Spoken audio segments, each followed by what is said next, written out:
आज की तारीख में सोने की लंका क्या है वर्तमान समय में? एक बहुत बड़ा बंगला, उस बंगले में बड़े बड़े कमरे, कमरों में हर कमरे में बड़ा बड़े टीवी, बड़ी कार, सारा ऐशो आराम का सामान। जहाँ लड़की ये सब मांगने लगती है तो पति से दूर हो जाती है, और यही एक तलाक का कारण होता है। राम राज्य को हम बहुत बड़ा आधार मानते हैं आज की इस देश की व्यवस्थाओं में। जो केंद्र सरकार की योजनाएं हैं सारी, वो सब रामायण आधारित हैं।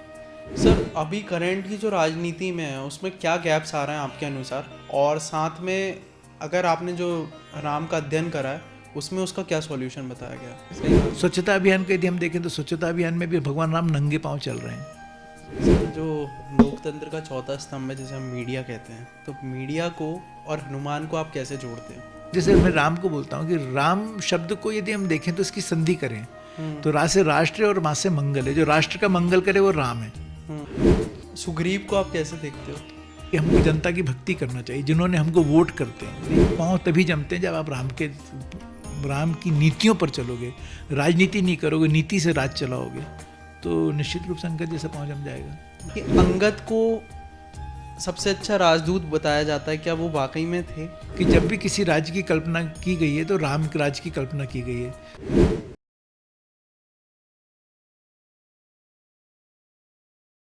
नमस्कार दोस्तों, अर्चित जैन पॉडकास्ट में आप सभी का फिर से स्वागत है।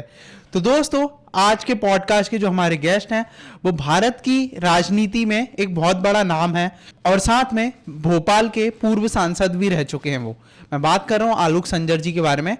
इस रामनवमी पे हमने उनसे डिस्कशन करा है राम राज्य के बारे में। वो राम राज्य जहाँ जनता अमन, सुख, चैन के साथ रहती थी, भय मुक्त रहती थी, और भी बहुत कुछ। तो उन्होंने करंट की जो राजनीति है उसके साथ राम राज्य के बारे में बात करा है कि कैसे राम राज्य को स्थापित किया जा सकता है, किस तरीके से राम राज्य था, और भारत की राजनीति में राम राज्य को कैसे इम्प्लीमेंटेशन किया जा सकता है। और साथ में राम राज्य ही क्यों, राम राज्य इस पृथ्वी पे सबसे आइडियल परफेक्ट मॉडल है एक किंगडम या राज्य चलाने का, तो उसके बारे में भी हमने बात की है। तो दोस्तों, इस पॉडकास्ट को आप सुनते रहिए, और साथ में आप इस पॉडकास्ट को YouTube पे सब्सक्राइब करें और Spotify पर फॉलो करना ना भूलें।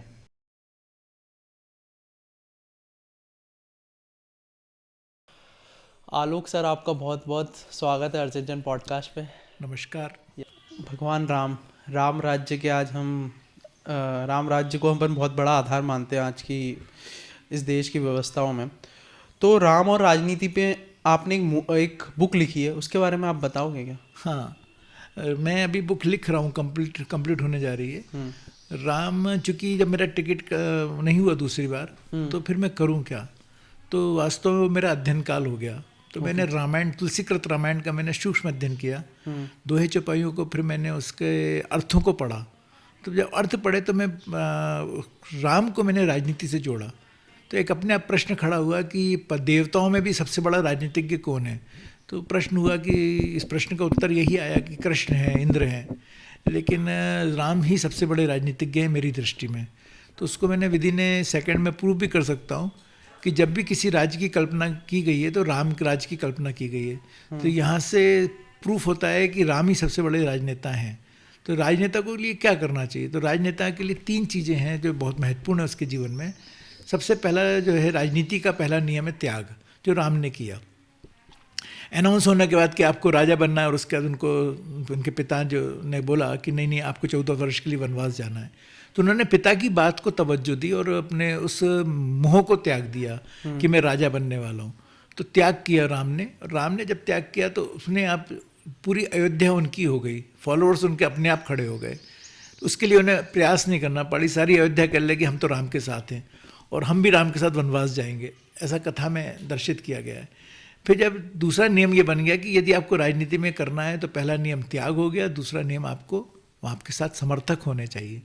तो राम के समर्थक थे। तीसरा, समर्थकों पे कंट्रोल। फिर राम ने कहा नहीं, आप सब मेरे साथ यदि वनवास में जाओगे तो अयोध्या सुनी हो जाएगी, तो मेरी अयोध्या भी सुनी होनी चाहिए, नहीं होनी चाहिए। तो राष्ट्र की भी चिंता उन्होंने करी, अपने त्याग के साथ समर्थक और समर्थकों पे कंट्रोल भी किया। तो ऐसा राम का चरित्र रहा। फिर मैंने अध्ययन करता गया तो राम ने जो केंद्र सरकार की योजनाएं हैं सारी, वो सब रामायण आधारित हैं। तो सामाजिक समरसता का इससे बड़ा उदाहरण नहीं मिलेगा कि राम ने शबरी के झूठे बेर खाए और स्वयं चल कर गए।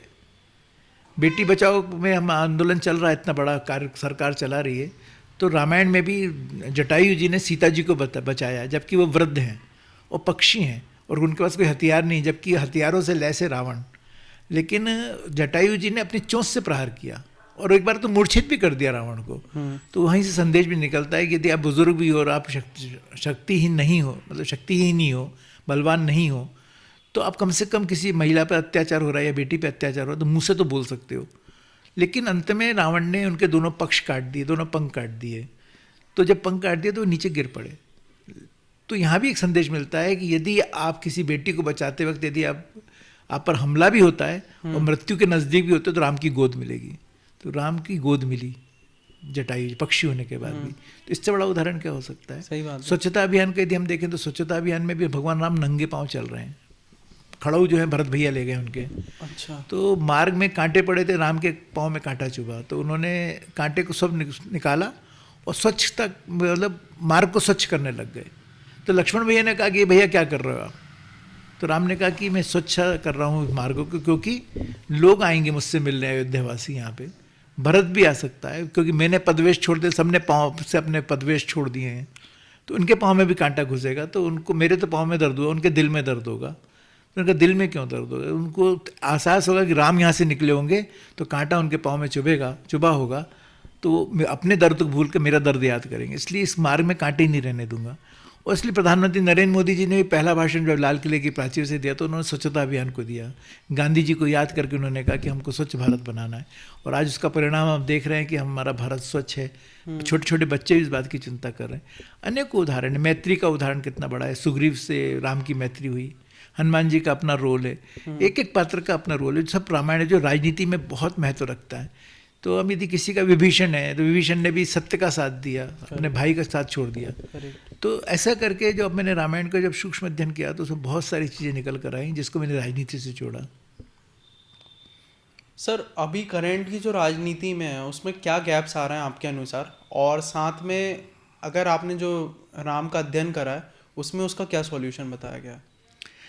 देखिए, सत्य पर चलते रहेंगे तो परेशानियां तो आएंगी, लेकिन परेशानियां चली जाएंगी।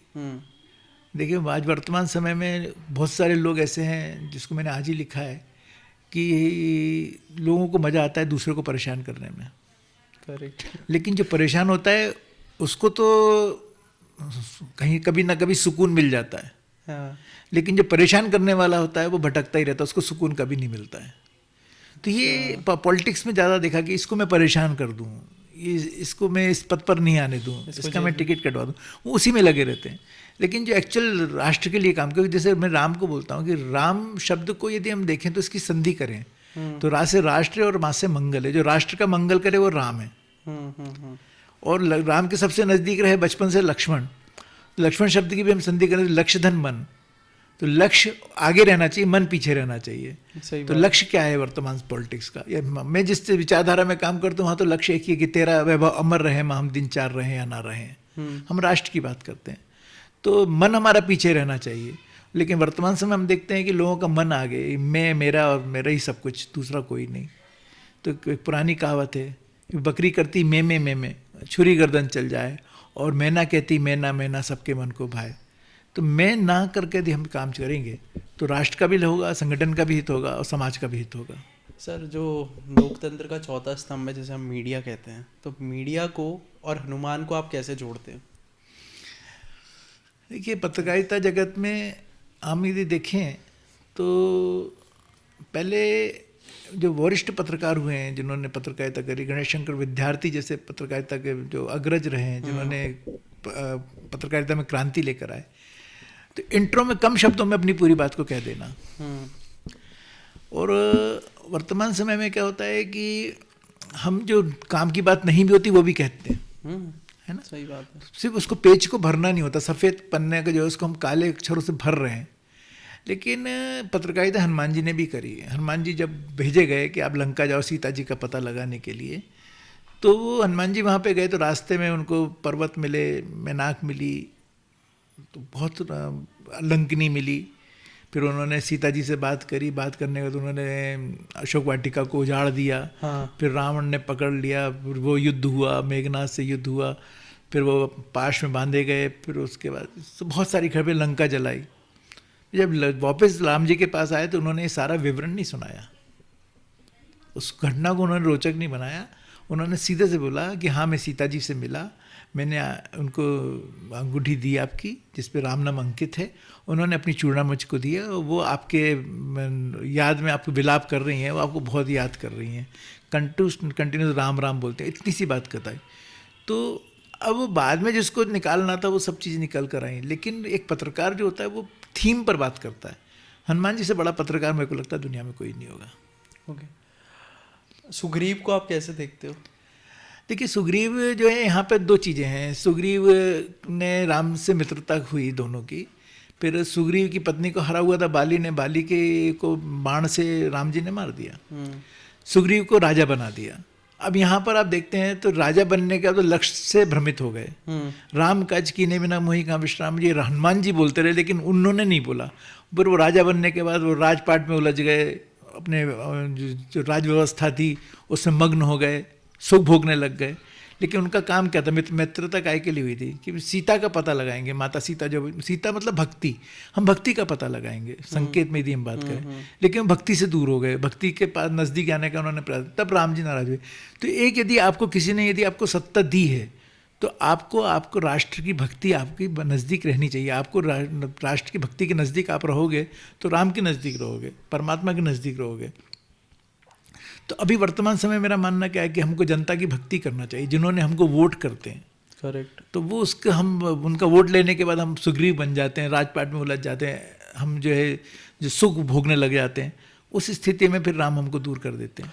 इस पॉइंट में मैं एक पॉइंट ऐड करूंगा सर, आप जब सांसद थे तो आप एक आम आदमी से मिलने के लिए उसको कोई वेट नहीं करना पड़ता था, कोई पीए या पहचान नहीं, आपके घर आ जाता था, आप घर के अंदर बिठाते थे जिस घर में आप रहते थे। करेक्ट।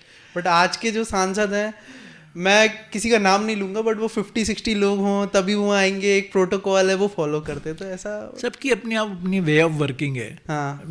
मैं सुबह उठ जाता हूँ तो उठते ही मैं लोगों से मिलना शुरू करता हूँ, ब्रश करता हूँ तो तब भी मिलता हूँ, आज भी मिलता हूँ। हाँ। मेरे घर में कोई बाहर खड़ा नहीं रह सकता। और किसी ने बहुत अच्छी बात कही कि दरवाजे पर यदि जूते पड़े इसका मतलब परमात्मा अंदर, घर के अंदर बैठे हुए हैं। तो वो जो लोग आए हैं हमारे परमात्मा हैं, क्योंकि आप ये देखोगे जब कोई पद पर नहीं रहता है तब उसके लोग आना बंद कर देते हैं, क्योंकि लोगों को लाभ क्या, लेकिन जब आ रहे हैं इसका मतलब वो परमात्मा है, उनका आप खूब तवज्जो तो आते रहेंगे। और यदि आपने उनको बाहर खड़ा रखा परमात्मा को, तो परमात्मा तो फिर आपसे दूर हो ही जाएंगे। तो जनता जो भी है वो हमारे परमात्मा के समान है, हमको उनकी भरपूर सेवा करना चाहिए, मदद करना चाहिए। तो मेरा मानना है कि मैं तो जब भी 24 घंटे में, आज भी 24 घंटे मोबाइल ऑन रखता हूँ, आधी रात को ही फ़ोन उठाता हूँ, क्योंकि कोई फ़ोन लगा रहा है। कई बार होते हैं न्यूसेंस फ़ोन आ जाते हैं, लेकिन मैं उसको ओवरलुक करता हूँ, लेकिन लोगों के सभी के फ़ोन में अटेंड करता हूँ। और उसमें एक बात और ही भी आती कि उसने आधी रात में भी आपको इतना योग्य समझा कि आपको फ़ोन करने योग्य। देखिए मैं आपको एक बहुत घटना घटी वो बताता हूँ। हाँ। रात को 1:30 बजे मेरे पास फ़ोन आया। हाँ। तो उसका फ़ोन पे बोल रहा था मुझे, आप रवि बोल रहे हो? मैंने कहा मैं रवि नहीं हूँ। हाँ। मैंने फ़ोन काट दिया। फिर 10 मिनट फिर फ़ोन आया, अरे रवि मुझसे बात कर ले यार, बहुत परेशान हूँ। मैंने कहा भाई मैं रवि नहीं हूँ, तू बार बार मुझे परेशान कर रहा है। फिर तीसरी बार फ़ोन आया तो मेरी पत्नी ने मुझसे बोला मोबाइल ऑफ कर दो। तो मैं भी चिढ़ गया। तो मैंने बोला तुम बार बार मेरे को फ़ोन लगा रहे हो। हाँ। तो तुम बार बार मैं कह रहा हूँ रवि का नंबर नहीं, सो क्यों लगा रहे हो तुम? तो मुझसे बोला आप कौन बोल रहे हो? मैंने कहा मैं आलोक संजर बोल रहा हूँ। तो कहला आप सांसद हो? मैंने कहा मैं सांसद हूँ। कहला भाई साहब मैं बहुत दूर से आया हूँ। हाँ। बैतूल के पास कोई गांव था, वहाँ से वो आया था, भोपाल हमीदी अस्पताल में खड़ा था। उन्होंने कहा मेरी पत्नी बहुत सीरियस है और मैं यहाँ पत्नी को लेकर आया हूँ, मेरे को कोई यहाँ देखभाल करने वाला नहीं है, आप मेरी क्या मदद कर सकते हो? तो मैंने कहा कौन है डॉक्टर, मेरी बात कराओ।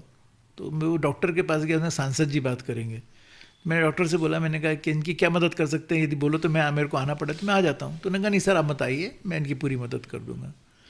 आई गई बात हो गई। दूसरे दिन हम सुबह जब टेबल पर बैठे थे, मैं ऐसी विचार करा इस एपिसोड को लेके कि परमात्मा उसकी मदद करना चाहता था और इसलिए रॉन्ग नंबर मुझको लगा रहा था, और परमात्मा ने ही मुझे लोगों की सेवा करने के लिए सांसद बनाया था। तो परमात्मा यदि मैं उसकी तब मदद नहीं करता तो परमात्मा तो किसी और से मदद करवा देता, लेकिन परमात्मा मुझे माध्यम बनाना चाहता था।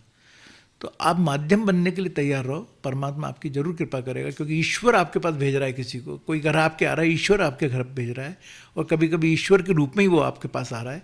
तो आप जितना आपका संभव हो सकता है उसकी मदद करनी चाहिए, और वो आज भी मैं करता हूँ। जी सर, वर्तमान में जो केसेस, डाइवोर्स के केसेस बहुत ज़्यादा बढ़ गए हैं। डाइवोर्स केसेस आजकल पति पत्नी में बन नहीं रही है। तो इस नए युग में आप नर राम और स्त्री सीता जैसी आप क्या संदेश देना चाहोगे? देखिए, क्योंकि हम राजनीतिक क्षेत्र में काम करते हैं, सामाजिक क्षेत्र में काम करते हैं, ऐसी घटनाएं बहुत सारी घटती हैं। तो मेरे पास बहुत सारे लोग आते हैं, अभी कुछ ही माह होते हैं, कुछ ही वर्ष होते हैं, पति पत्नी में आपस में बनता नहीं है। तो उसके पीछे कारण यही है कि रामायण में मैंने इस पर लिखा भी है, छोटा सा एक है कि सीता जी जंगल चली गई हैं, वनवासी हो गई हैं, वनवासी वेशधारा में हैं। तो उस स्थिति में सीता जी ने जब मारीच को देखा, जो स्वर्ण का मृग बनकर आया था, सोने का मृग बनकर आया था, तो राम जी से उन्होंने कहा कि मुझे ये मृग चाहिए। तो राम जी कह सकते थे कि तुम अपने माता पिता का घर छोड़कर आई, अपना ससुराल छोड़कर, राजा महाराजाओं का वहाँ पे सब ऐशो आराम था, अब तुम जंगल में इस सोने का मृग का क्या करोगी। लेकिन राम जी तो राम जी ठहरे, उन्होंने कहा ठीक है, तुमको सोने का मृग चाहिए, मैं तुमको सोने का मृग देता हूँ। तो उन्होंने सोने की मृग की जगह सोने की लंका दे दी। आज की तारीख में सोने की लंका क्या है वर्तमान समय में? एक बहुत बड़ा बंगला, वो बंगले में बड़े बड़े कमरे, कमरों में हर कमरे में बड़ा बड़े टीवी, बड़ी कार, सारा ऐशो आराम का सामान। जहाँ लड़की ये सब मांगने लगती है तो पति से दूर हो जाती है, और यही एक तलाक का कारण होता है। सीता जी ने भी सोने का मृग मांगा और पति से दूर हो गई, राम से दूर हो गई। फिर जब वहाँ जाकर उनको लगा कि सोने की लंका, मेरा पति मुझसे दूर हो गया, तो वे राम राम निरंतर रटने लगे। और फिर राम जी को जब लग गया कि अब मेरी पत्नी जो है सीता, उसको अब सोने के मृग और सोने की लंका से कोई वास्ता नहीं बचा, तो उन्होंने फिर हनुमान जी को भेजा। पवन पुत्र हैं, पवन वेग से वो पहुँचे वहाँ पर और लंका को जला दिया। जब लंका जल गई तब सीता को राम मिल गए। तो वर्तमान समय के हमारे नवयुवकों को, नवयुवतियों को यही कहना चाहता हूँ कि हम सोने की लंका के चक्कर में ना पड़ें। हमारा पति जिस हाल में है, यदि वनवासी है तो हम वनवासी के साथ रहेंगे, यदि राजा का बेटा है तो राजा के बेटे के साथ रहेंगे, राजकुमार तो राजकुमार के साथ रहेंगे, जिस हाल में मेरा पति रहेगा उस हाल में रहेंगे। यदि इस भाव से यदि पत्नी अपने पति के साथ और पति अपनी पत्नी के साथ रहेगा तो निश्चित रूप से उनका जीवन अयोध्या हो जाएगा। ठीक है सर, एक क्वेश्चन ये बनता है कि अंगद को सबसे अच्छा राजदूत बताया जाता है, क्या वो वाकई में थे? देखिए, कितनी बड़ी बात आपने इसमें निकलेगी कि अंगद जो हैं वो बाली के बेटे हैं। हाँ। और बाली का वध राम ने किया है। हाँ। कहते हैं ना, मरते वक्त भी आदमी बिल्कुल कहता है सत्यता प्रकट करता। तो बाली ने भी कहा कि बेटा तुम राम के साथ रहना, ये सत्य, और राम तुमको जीवन की एक दिशा की तरफ दिखाएंगे। तो राम गया, और अंगद ने जब राम का साथ मिल गया तो उन्होंने कहा ना, राम लंका में जाके उन्होंने पाँव कर दिया कि पाँव को हिला दो, तो रावण तक नीचे उतर कर आ गया। जब पाँव पकड़े तो उन्होंने हटा दिया, क्योंकि तुम राजा हो। अपना संदेश उन्होंने दिया। तो अंगद बनना, मैंने कहा रामायण में तो एक एक जो वहाँ पर क्या कैरेक्टर्स हैं, उनका जितना अध्ययन करें हम, चाहे भरत हो और अंगद हो, मैं छोटा तो मैं गिलहरी तक का कितना बड़ा रोल है कि वो अपने शरीर में रेत के कण बिछाकर पुल बनाने में सहयोग कर रही। तो हर कैरेक्टर का वहाँ पे एक अपना रोल है। तो अंगद का भी एक अपना रोल है, इसलिए कहते हैं अंगद जैसा पाँव जम जाए, अंगद का पाँव जम जाए। तो हमको हम ऐसे काम करें, राम का नाम लेके ऐसा काम करें। तो आज मैं कह तो सकता हूँ ना, ये भी कह सकता हूँ कि मोदी जी का पाँव अंगद की तरह दिल्ली में जमा हुआ है। क्यों? क्योंकि उन्होंने राम को माना, जो असंभव काम थे उन संभव काम को संभव करके दिखाया। एक राम का मंदिर का निर्माण करना, कितने लंबे वर्षों से उसकी लोग इंतज़ार कर रहे थे, लेकिन वहाँ राम के प्राण प्रतिष्ठा हुई, राम आ गए वहाँ पे। तो एक सनातन धर्म के लिए एक बहुत बड़ी जीत है। इसलिए वो कहता हूँ अंगद की तरह भगवान ने मोदी जी का पाँव जमा दिया है।